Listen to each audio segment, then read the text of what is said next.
Hi guys, welcome to my channel Sugar, Spice and Rose. My name is Erica and today I will be recreating for you my take on the recently trending island cakes, and I will be making a Barbados Beach Cake.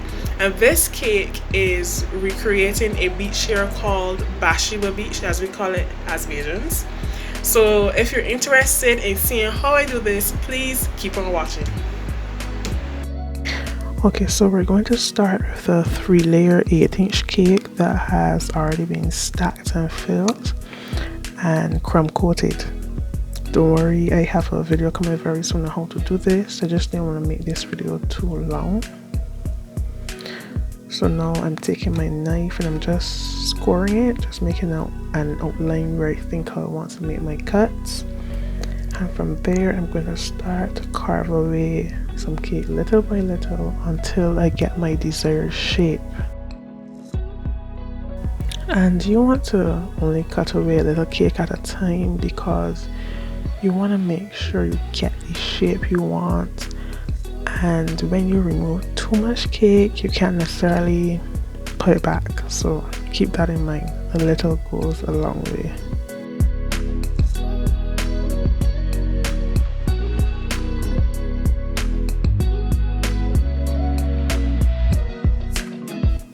And after I've removed all these cake scraps, I'm just going to put it in the fridge to chill.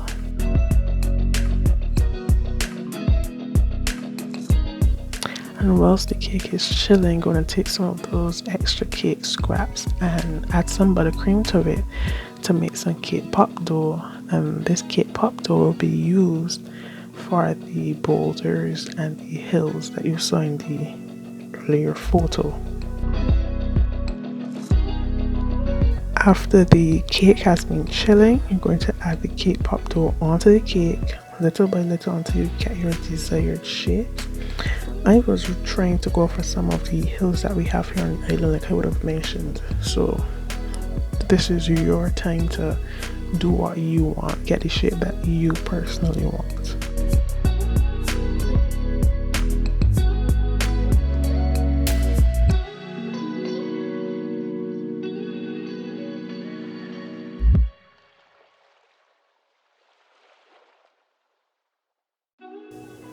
Now that you have all the cake pop dough added, what you're going to do, you're going to crumb coat the part of the cake that was carved, excluding the mini hills, and place it into the fridge to chill until firmly touch. What I would have done is, because it's so hot where I live, I just added some skewers, placed it in the fridge to firm up again, and then removed it, and then crumb coated it again.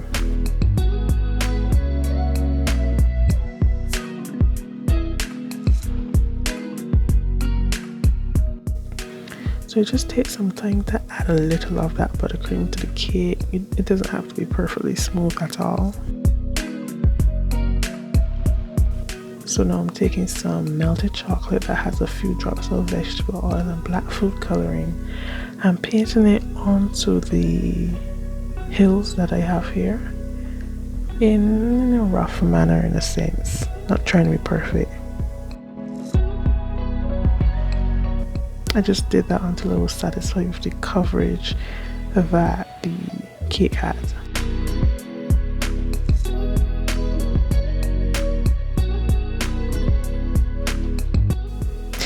And here on the beach that you have seen from the photo, there are some boulders or rocks in the ocean. So I took some of that cake pop dough, formed it into smaller rocks, and just cover that in the same chocolate that we would have used for the hills previously.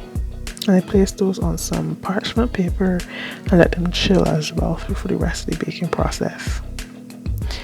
The next thing is the gelatin ocean.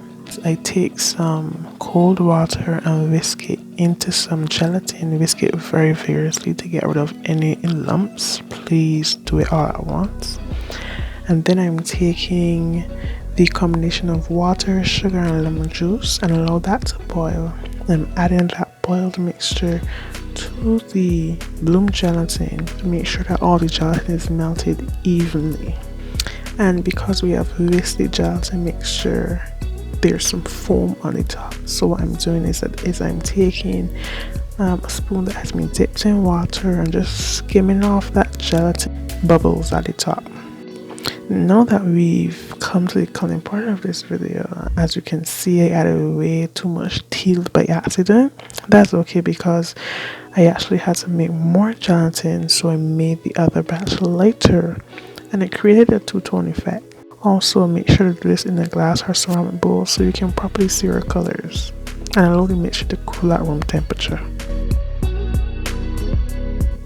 The next step is to take a really long piece of parchment, enough to wrap around your cake, and if you have acetate, you can use that, and fold it in half lengthwise and rub it with oil and just set that aside.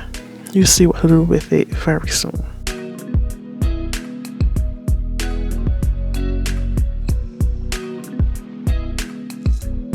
The next step after you have that parchment is to take some plastic wrap, and this is if you don't have a springform pan or any acetate, and you're going to make almost like a cross section with the plastic wrap.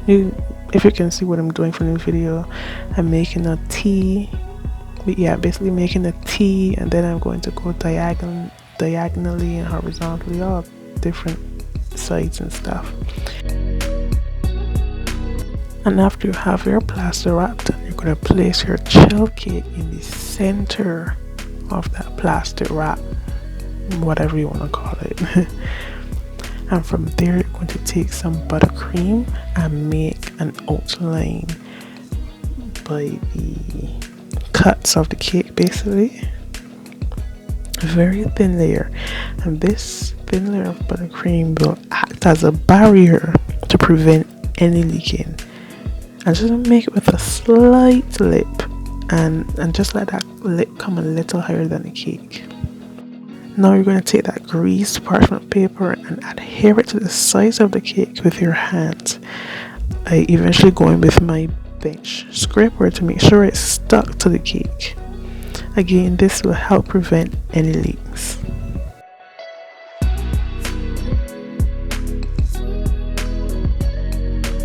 Then you're going to go in with a few pieces of tape to seal the upper end of the parchment ring. And again, another precaution.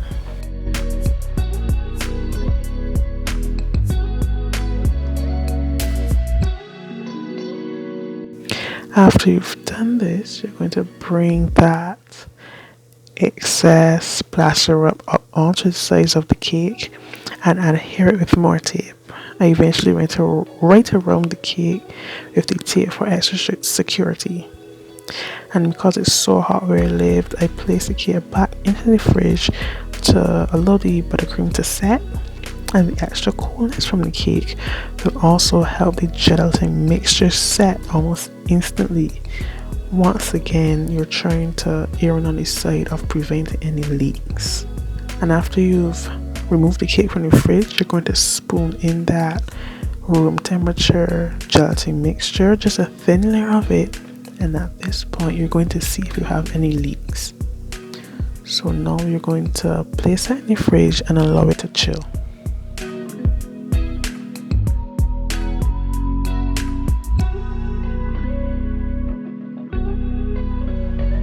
Now that you've added that thin layer of the gelatin mixture, make sure there are no leaks. What you can do now is add your remaining mixture on top of this, and it should be safe for you to do this. I had to actually make another batch, so the full recipe is going to be linked in the description box below, so you can follow that.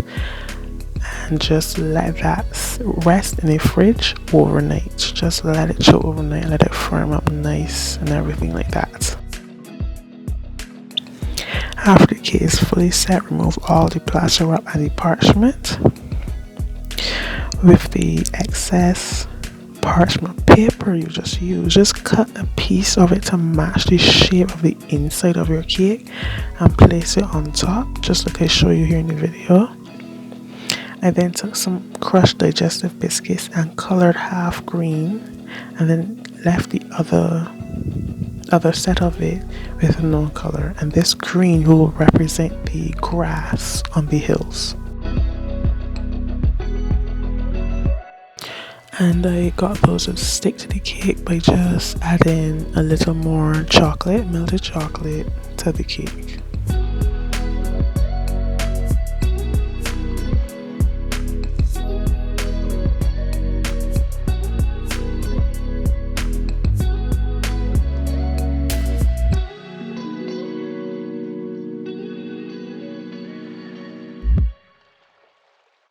To recreate the sand aspect, I just took some of that biscuit crumbs that weren't colored and added them around the rim. To recreate the waves, I took some melted candy melts and a wet paintbrush and slowly painted on the waves basically. At any point where I didn't like the shape of the waves, I just wet the brush and removed any imperfections. And because the cake is so cold, the candy melt solidified almost instantly, so I was able to move it around even more and get my desired look.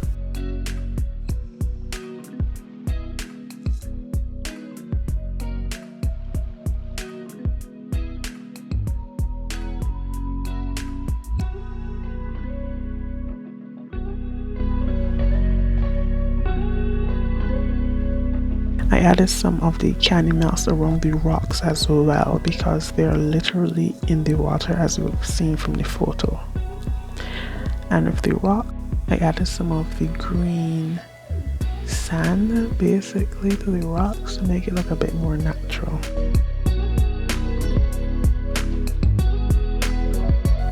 A quick tip, as I was painting, I just took the wet brush and it helped me to clean up any fallen crumbs that would have fallen onto the gelatin, so you can keep that in mind.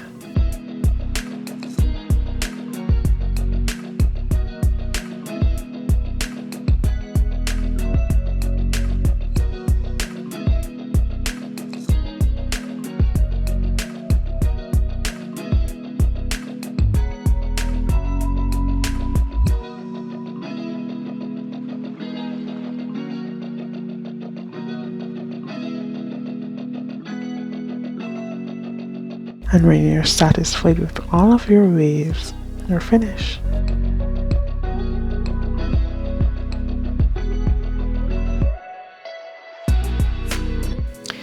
Well, I just want to thank you guys for watching this video. If I went a bit too fast, this is my first video, so I'm still trying to figure a lot of things out. If you have any questions, just leave them in the comment section below and I will be sure to answer them. And if there are any cakes or anything in general you would like to see, also leave them in the comment box below as well. Thank you so much for being here today. I really hope you enjoyed it, and I can't wait to see you next week. Bye.